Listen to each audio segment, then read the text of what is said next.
Hello, hello. Welcome back to Loki's Librarian. If you are new here, welcome. I'm your librarian, Katrina. On Sundays, I do a thing called Books and Booze, where I review a book and mix up a cocktail.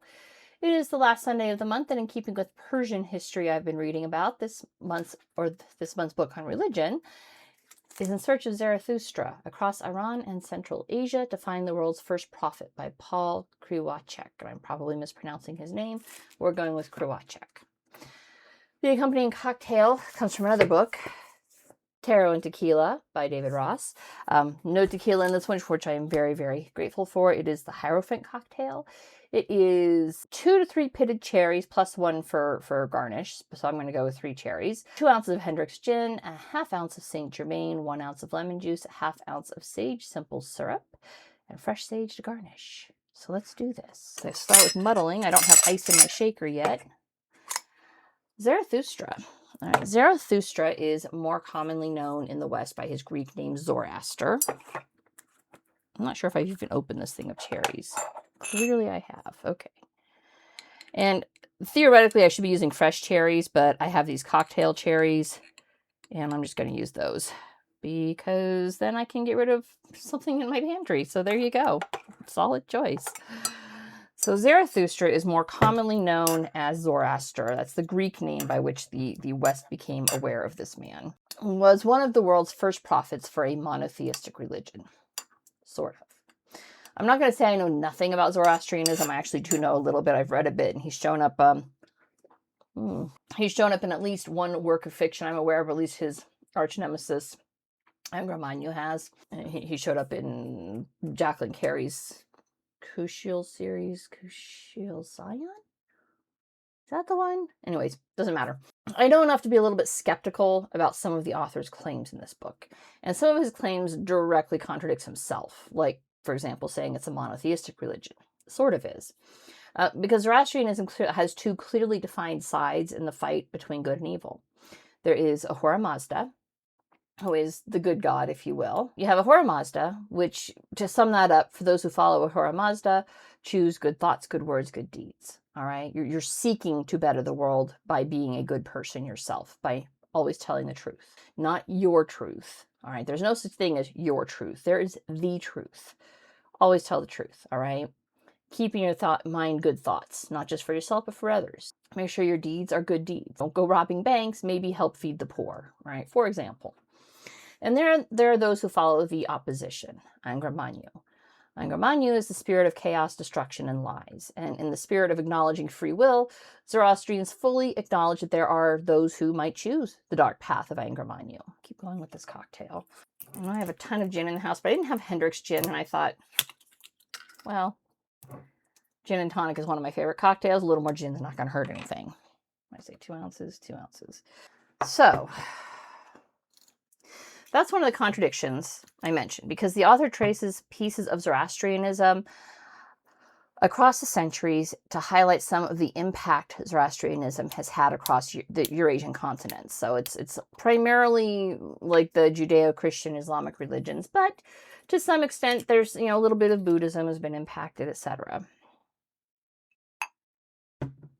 One of the impacts he mentions is the heresy at Montségur, which I'm positive I'm mispronouncing, but this resulted in the Roman Catholic Church calling down a crusade on the people of Montségur, which is in France. So in 1244, what was their crime? They believed that there were 2 ruling powers, one for good and one for evil. And the Catholic Church didn't like the thought that anybody might believe that the powers of Satan could have an equal parity pull to the powers of God. Yeah, a sage leaf in there. It's not going to hurt anything. It's a cooking herb. So not quite monotheistic, right? If you allow that the devil might have equal pull, that he might have powers in his own right, then it's inaccurate to say that there's only one God, because somebody else with equal power and possibly the ability to, 1 ounce, pull sway over others is a God in their own right. Now, you might say that one God stands higher than the other, like, I don't know, Zeus on Olympus, for example, but I wouldn't say it's a monotheistic. It's probably a dual theistic religion. I'm going way off topic here, but to me, that's a contradiction. One can see how this belief plays out in Christianity, right? The belief that one should do good in the world And, the God loves us all. Shake this up. Wait, is that everything? Got my cherries, gin. Yes, that's everything. Oh, no, the ice. The ice to shake it with. It's semi-pink. Probably from the cherries I muddled. And let's drop one more cherry in here for the garnish. I also need a sage leaf for garnish. I bought one of these sage things that I can actually plant afterwards. So I'm going to make it up to the sage gods here by planting this as soon as I'm done. All right, where was I? Okay, Kriwaczek does a fairly good job of highlighting pieces from Zoroastrianism that may have impacted the other religions across the Mediterranean world, definitely including Judaism, Christianity, and Islam. And then, of course, to a lesser extent, the possible impacts and crossovers with Buddhism, although he does not explore that in depth, which, okay, that's, it's fine. He credits Nietzsche, and rightly so, for saving Zarathustra from obscurity, along with Richard Strauss, who gave us a musical version of Also Sprach Zarathustra, which basically everyone has heard, at least the opening bars of, thanks to 2001: A Space Odyssey. So I guess thanks also to Stanley Kubrick. Basically, because of these three, the West has at least heard of Zarathustra outside of the halls of academia. They may not know what it is. Some people probably just thought it was a goofy name that Nietzsche thought up, or Strauss thought up, or Stanley Kubrick thought up. Whatever, it's fine. But by and large, Zarathustra's story lies in the far distant past, anywhere from 2,500 to 4,000 years ago. Kriwaczek puts him at about on par with Moses, which would be closer to the 4,000 year mark. Let's try this. Tastes like lemonade. Pretty good. Maybe. He might go as far as Moses, because there's definitely a linguistic link between Sanskrit and the ancient Persian, and it's a very strong one. Now, to me, that doesn't necessarily mean that Sanskrit had anything to do, Hindu Sanskrit had anything to do with Zarathustra. It just means that the Persian people at some point had contact with, or came from initially, Hindu lands where Sanskrit was the primary language. But this is that Indo-European connection on the linguistic tree. I'm going to butcher the hell out of saying this, so I'm going to put it up here while I'm going through this. He provided a quote in Persian. Tem amavantem zazatem suram damohu savishtem mithrin zazai zawathrabyo, which in Sanskrit reads Tam amavantam yajatam shuram damasu shavistam mitram yajai hutraba. Yeah, I'll put all that up there so you guys can see what the hell I'm trying to say, because I know I'm not saying that correctly. Translated, though, and the reason they did this is because they're very, very close linguistically, and like the spellings are just like a letter off on a word here or there. And I get it. I get what he's going for. He's showing that link to even further back, trying to show why it's possible that Zoroastrianism is 1,500 years old, because we know Sanskrit is 1,500 years old. Or, I'm sorry, 4,000 years old, 1,500 BC. So it goes all the way back, right? Translated, this means, with libations will I worship Mithra, that strong and mighty angel, most bountiful to all creatures. Now, Mithra is a name that should be familiar to anyone with a Western traditions education, since we all came within a hair's breadth of being Mithraists rather than Christians. Like, it was a really close call. Nobody really knows why Mithraism faded and Christianity rose. Although, with all the readings I've done since I started this project 5 years ago, right? And then at the midpoint, actually, books by both Ben Shapiro and Brian Muraresku hint at why. And the author of this week's book even says that Christianity was preferred by women, so that's why it took off. So how are those things all intertwined? Sugar water all over my hands here. Well, from 5 years ago, when I read Ben Shapiro's book, The Right Side of History, is that the one I read? Yes. He referenced that Christianity prohibited the killing of your children, which made women happy. They didn't want to have to expose their children to the elements and leave them to die or throw them in an orphanage because they couldn't really take care of them for whatever reason, because they were ordered to. So they're like, oh, my faith doesn't allow it.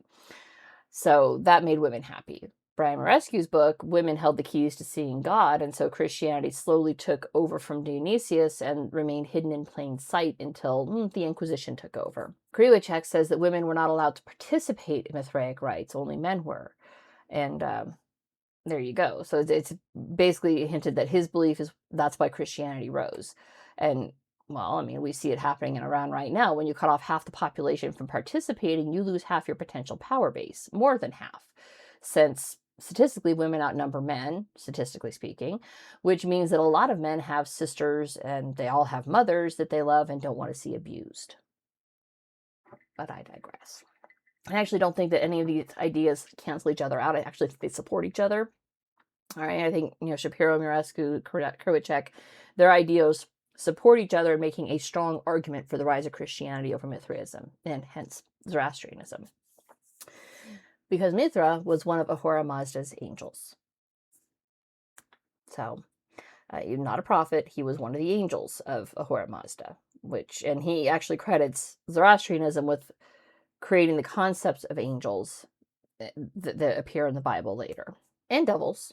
He argues it's from Zoroastrianism that we get both angels and devils, although in Zoroastrianism they're known as devas, jinn in the Middle East.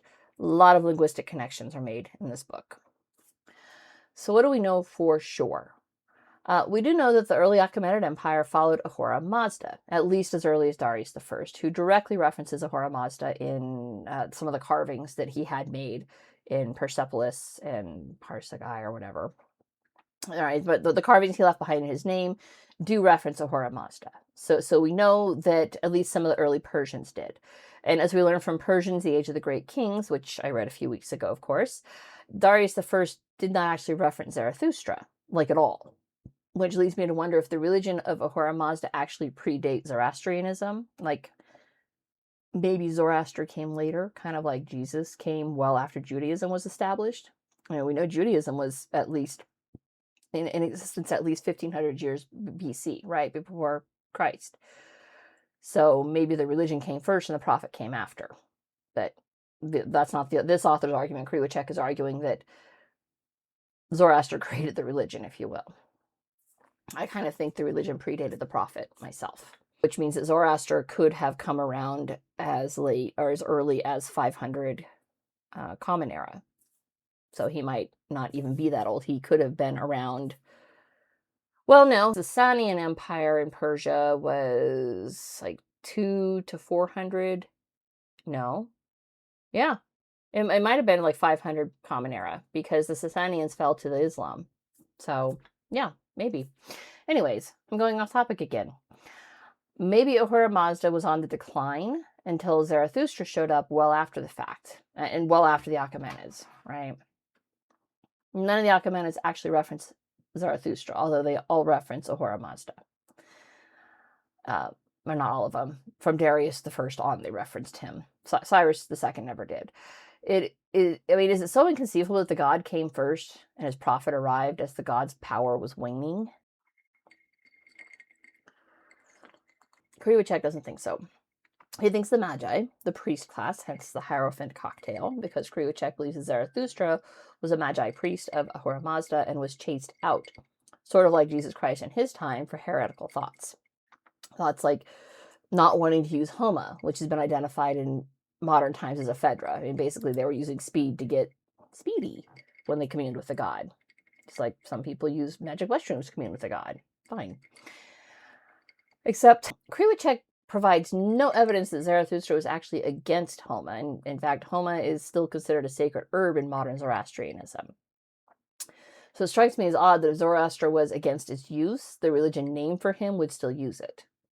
I sort of got the sense that the author is against its use, and so fell into that same academic trap that no ancient would ever use pharmaceuticals to see God, based on absolutely no evidence, just their own belief that that's ridiculous. And contradicting that thought is what got Karl P. Ruck blacklisted for refuting it when he helped write The Road to Eleusis, and then, wrote the next 60 years of academic tracts refuting that people wouldn't have used drugs to see God. Why would they not have used drugs? It's not like it was illegal back then. Nobody gave a fuck back then. That's why people call them the good old days, despite all the early death and disease. Yes, but at least I could do drugs without the government breathing down my neck. Kriwaczek claims that Islam is the inheritor of Zoroastrianism. I'm guessing he's basing that off the claim of Islam having invaded and taking over the Persian homeland of Zarathustra in the 7th century. This is important to note because he doesn't directly reference this in the book, but Islam is from Arabia. The Arab people are from the Arabian Peninsula are not Persian. They are actually a different tribe of people entirely. The Persians are completely separate. In fact, the language of Persia is Farsi. It is not Arabic, right? They use the Arabic alphabet, but that does not mean that they speak Arabic. They speak Farsi, completely different linguistically. And Farsi has ties to the Indo-European languages. It goes back to India and then spreads up into Europe. We have linguistic connections there. So I strongly suspect that most Persians would roundly reject the idea that Islam inherited Zoroastrianism. They are fighting very hard to have Islam removed from her country, and a lot of Persians are loudly claiming that they're Zoroastrian. Good for them. Freedom of religion. I support it. He does, however, much like Marescu laid out how, in the Immortality Key, that the ability to see the gods in communion was hidden in plain sight for a very long time until the church managed to stamp it out. He lays a solid foundation for Zoroastrianism having remained hidden in plain sight right under the noses of Iran's Islamist overlords. And the most interesting proof of this was when he was discussing Nowruz, which is the Persian New Year. It takes place at the spring equinox. This is not celebrated in Islamic countries in general, only in Persia. All right, and it absolutely predates Islam. Quite possibly predates Zoroastrianism. It's one of the holdovers that managed to stick around despite Islam's best efforts. Right, it's mentioned in Persians, the Age of Great Kings. So we know it's at least that old. So it's at least 2,500 years old, right? One of the rites they celebrate is the Haft Sin table. It's a table put out on which are placed 7 items that start with the letter S in Persian. So it might be sib, which is apples, seka, which is coin, sif, which is garlic, sirka, vinegar, sabzi, green, sambola, ears of grain. Anything colored surk, red, might appear on this table. Now, during his search in Iran for the historical Zarathustra, he ran into a family headed by who he surmises to be a school teacher because of the inflections with which the man was explaining things to his family. And they were at like a Zoroastrian shrine, right? And they got to talking, and the gentleman said that, quote, this is a direct quote, before Islam, Nowruz was celebrated with the Haft Shin table, not sin table. Haft Shin, not sin. We put on 7 things beginning with sh. We put on sharab, wine, for celebration. Shir, milk, for nourishment. Sharbat, sherbet, for enjoyment. Shamshir, a sword, for security. Shamshad, a box for wealth. Sham, a candle for illumination. And Shadana, hemp seeds for enlightenment. So that these things would be ours during the coming year. Specificities trump silliness, in my opinion, and the fact the man knew what each specific item was for lends credence to his belief of why it was a Haft Shin, not a Haft Sin table. And he points, and the guy even pointed out that sh and sa, 2 different sounds, but they're really close enough that you could fly under the radar if you're a heretical bunch. Good on them. I think the biggest skepticism I have, though, about the author's claim that Islam inherited Zoroastrianism is that throughout the book, he made comments and statements that show he purchased whole cloth the Ayatollah's bullshit claims about the royal family that preceded them.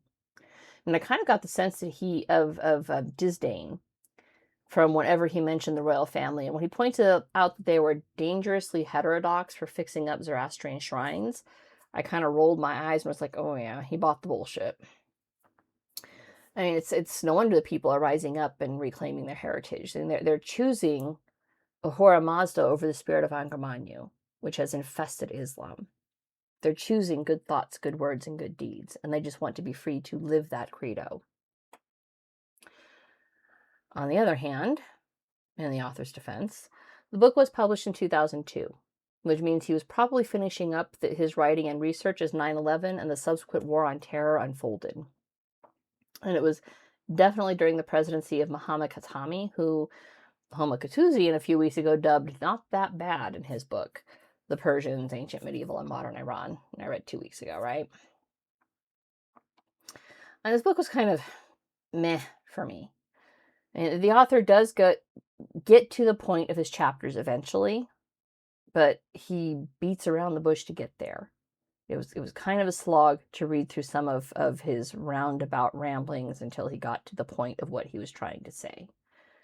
And the book was only 231 pages long, and I had to fight to read those 231 pages. It did not suck me in and hold me. But, like I said, I made connections. I made some interesting connections between why Christianity over Mithraism, because I've always kind of wondered that. I remember in the seventh grade, teachers, you do make a difference. You ever think you don't make a difference? You make a difference. Because I remember discussing this in one of my history classes in the seventh grade, and the teacher there said that we all came very close to being Mithraists versus Christians, and nobody knew why. Well, I feel like the pieces are starting to fall into place. All right. Religions that exclude half the population, they're going to experience problems in popularity. Religions that allow you to actually see God, well, some religions might feel threatened by that, and thus demolish those who can allow you to see God. On the other hand, religions that openly advocate for the death of your newborn child, that would be a hard pass for a lot of people, not just women. I suspect some men would probably have a problem with that too. Anyways, that is it for this week. If you liked what you saw, don't forget to subscribe, and I will see you guys next week. Bye.